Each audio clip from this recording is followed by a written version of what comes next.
Okay, today New Zealand's climate change minister, that's right, we've got a climate change minister, David Parker, wrote an article in the Dominion Post, and he was attempting to defend the emissions trading scheme.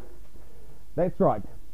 He was defending putting New Zealand's economically strained citizens on an even greater energy diet, and his article was entitled "Everybody's Doing It."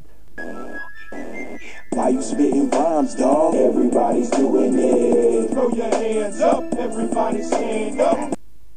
But it doesn't even live up to this inane title. He doesn't mention the 80% of humanity that account for an even greater increase in emissions, who are hardly even giving lip service to reducing fossil fuel use. Instead, he cherry-picks a selection of the first world examples that are not actually doing anything. For example, the United States is actively developing emissions trading schemes. California has just released a plan.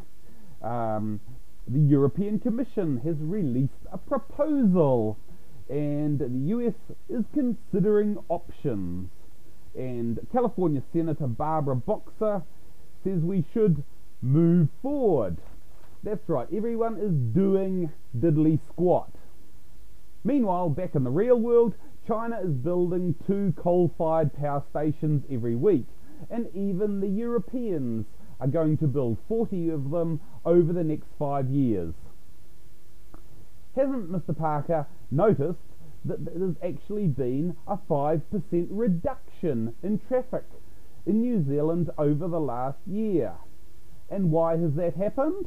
Is it because of any grand bureaucratic scheme to tax and cap and trade and reduce emissions? No, it's happened in exactly the way that free marketers have always said that it would happen. Limitations of supply, increasing demand, causes higher prices for petrol, which reduces demand, so people seek substitutions or reductions, or carpooling, telecommuting, or using the bus, etc. So, basically the problem is solving itself. There is no need for massively distorting emissions trading schemes. Now, we've got an election coming up in New Zealand in just a few months, and like any regime in its death throes, New Zealand's Labour government is retreating into a bunker mentality. They're developing an ever greater disconnect with reality. They plan a last-ditch effort to impose their utopian delusions upon their citizens, and are totally oblivious to the suffering of those citizens.